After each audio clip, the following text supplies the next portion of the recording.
Kakak Qin. Melihat siluet rampingnya menghadap ke neraka laut yang berdarah, tetapi masih berlari dengan berani tanpa memikirkan keselamatan pribadi, mata Duan Mu Dongfeng letak. Qin Yichen mengatupkan giginya, dan melihat bahwa pedang macan putih telah membelah rantai berwarna darah. Tetapi perilaku ini tampaknya membuat marah manik-manik darah. Saya melihat lebih banyak rantai di dasar jurang, seperti jalur ular berbisa.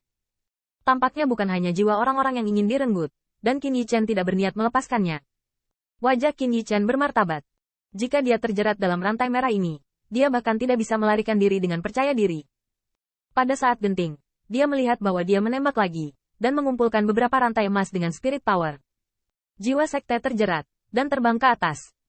Rantai berwarna darah itu tiba-tiba kosong. Tetapi Qin Yichen, yang hanya peduli untuk menyelamatkan jiwa dari sekte yang sama, tidak menyadari bahwa ada siluet di dunia lautan darah di dalam manik-manik darah, menatapnya. Siluetnya, tidak seperti jiwa yang tak terhitung jumlahnya di sekitarnya. Acuh tak acuh dan mengekspresikan ketidakpedulian. Lampu pompa seperti ular berbisa. Namun, meski bentuknya seperti sosok manusia, ia hanya memiliki satu kerangka, atau mungkin demikian. Sementara Qin Yichen mundur dengan sekte yang sama, dia memutar dan memotong rantai merah dari waktu ke waktu, takut terjerat di tangan dan kakinya. Akhirnya, dia sampai pada wajah cemas Mo Yanchen. Kembali ke jiwa. Kekuatan roh memadat menjadi bagian depan telapak tangan, dan ditembak di belakang jiwa sekte yang sama. Dan kemudian melihat jiwa terbang mundur dan jatuh ke tubuh masing-masing. Segera, saya melihat panah darah keluar dari populasi. Tetapi jika Mo Qichen melihatnya, itu adalah ekspresi kegembiraan. Menyelamatkan. Saudara muda Qin, mereka masih hidup. Namun, seberapa sengit tembakan Mo Chen di bawah pikiran? Beberapa orang bergantung pada obat untuk menyelamatkan hidup mereka. Tetapi mereka kehilangan kekuatan tempur mereka. Tapi bagaimanapun, setidaknya seperti yang dikatakan Mo Yanchen, hidup terselamatkan. Qin Yichen menatap matanya, dan memastikan bahwa beberapa orang santai sebelum mereka santai. Tetapi dia tidak bisa santai, karena saat ini, di depannya, kecuali Mo Chen dan Duan Mu Dongfeng, yang belum ditelan darah manik-manik, yang lainnya masih ini pembantaian. Satu-satunya kabar baik adalah hal yang sama berlaku untuk Sekte Abadi. Saudara muda Qin, bagaimana sekarang?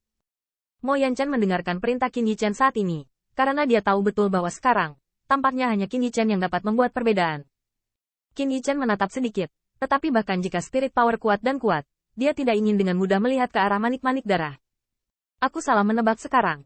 Ini bukan fantasi sederhana. Mungkin darah ini bisa menciptakan dunia. Satu sisi, dunia seperti neraka. Tidak heran mereka tidak bisa melihat ujung jurang. Qin Yichen menebak bahwa dari saat mereka melompat ke dalam jurang, mereka terseret ke dalam formasi oleh pancaran darah ini tanpa sadar. Roh-roh jahat itu, roh iblis, adalah sarana pembentukan. Jika mereka mati di tangan roh jahat itu, saya khawatir jiwa akan tertinggal di dalamnya selamanya. Tidak hanya itu, setelah semburan darah yang kedua, seperti sebelumnya, mati di tangan sekte yang sama, jiwa akan tersedot ke dalam manik-manik darah. Jiwa, Qin Yichen bergumam, tampak berpikir, apakah itu teknik formasi atau ilusi? Dalam analisis terakhir, darah ini adalah serangan terhadap jiwa, yang berarti kekuatan roh dapat mengatasinya. Pada saat yang sama, Duan Mu Dongfeng meminta bantuan dari telinganya. Saudara Qin, saya tidak memikirkan cara, saya. Melihat itu, Duan Mu Dongfeng sekarang menghadapi sejumlah murid sejati Penatua bersama dengan Ni Yuntian. Tidak ada jalan. Jika dia tidak akan berada dalam bahaya, maka biarkan Ni Yuntian dan yang lainnya berurusan dengan sekte lain yang sama. Konsekuensinya takut. Ini hampir sama dengan Mo Yanchen. Namun, meskipun kekuatan Duan Mu Dongfeng luar biasa, dia dapat menghadapi beberapa orang gila Ni Yuntian, tetapi dia harus bertahan secara pasif. Bahkan dia tidak bisa tidak melawan. Qin Yichen mencari suara, dan ketika dia melihat kompas di pinggang Duan Mu Dongfeng, matanya sangat indah.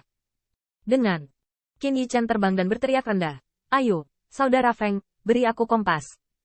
Duan Mu Dongfeng kaget, tetapi dia tidak ragu, karena dia juga tahu bahwa di hadapan pancaran darah yang aneh ini, hanya saudara Qin yang bisa melakukannya. Pada saat ini, Mo Yanchen melihat sekte pembantaian yang sama, memblokir tembakan, dan memperhatikan sekte abadi yang sama kacaunya. Tiba-tiba, niat membunuh muncul di matanya. Pada saat yang sama, Qin Yichen mengambil kompas, melintas ke Duan Mu Dongfeng. Spirit power mengembun di ujung jarinya, dan bahkan samar-samar melihat kilatan cahaya berkedip di ujung jarinya. "Ayo, saudara Feng, pegang aku sebentar," kata Qin Yichen, dan mulai memusatkan perhatian sepenuhnya menggunakan kompas sebagai kekuatan, memadatkan kutukan yang membuat Mo Yanchen sadar. Duan Mu Dongfeng menatap matanya cerah, dan dia menjawab, menghalangi serangan gencar Qin Yichen dari beberapa orang. Semua ini panjang untuk dikatakan. Setelah beberapa napas pendek, saya melihat cahaya kemasan menyilaukan, bercampur dengan jejak Tingguang, dan benar-benar menyatu dengan kekuatan keabadian ilahi dari Kaisar Halus Kaisar. Segera, itu mengirimkan riak yang sangat besar. Kutukan ini, dibawakan oleh Qin Yichen, terinspirasi oleh kekuatan roh, ditambah dengan kekuatan keabadian ilahi dari kekuatan Wang Fu.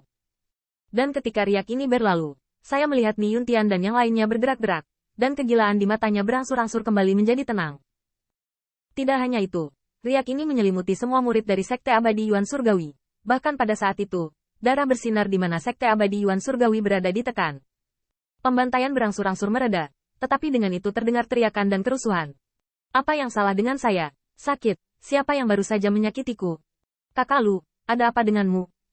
Mengapa saya menyakiti sekte yang sama? Melihatnya, pembantaian di mata Sekte Abadi Yuan Surgawi telah surut. Tetapi setelah bangun, rasa sakit lukanya tiba-tiba pecah. Dan dia panik dan merasa bersalah melihat pedang berlumuran darah dari sekte yang sama di tangannya. Bahkan ekspresi Ni Yuntian pun rumit. Mereka tidak tahu semua yang baru saja terjadi. Setelah cahaya darah menyapu, hal pertama yang mereka lihat saat ini adalah Qin Yichen dengan kompas di wajahnya. Sekte yang sama, diam. Ketika Sekte Abadi Yuan Surgawi gelisah, suara Qin Yichen begitu jelas sehingga banyak dari sekte yang sama terbentuk. Seolah-olah mereka bangun pada awalnya, melihat ke arah siluet ramping. Pada saat yang sama, mata banyak murid Sekte Surgawi Yuan Abadi bersyukur dan berterima kasih. Meskipun saya tidak ingat momen kanibalisme tadi, saya bisa menebak dengan samar. Kemungkinan kakak senior Qin mengambil tindakan dan mereka diselamatkan. Tanda seru. Tanda seru. Qin Yichen, bagaimanapun, memiliki tampilan kesendirian, kompas di tangannya, dan penghalang untuk Sekte Abadi Yuan Surgawi agar tidak dimusnahkan oleh cahaya darah. Semuanya, situasinya mendesak. Qin ini untuk mempersingkat cerita. Pertama-tama, ingat. Jangan lihat darah dalam yang bersinar lagi.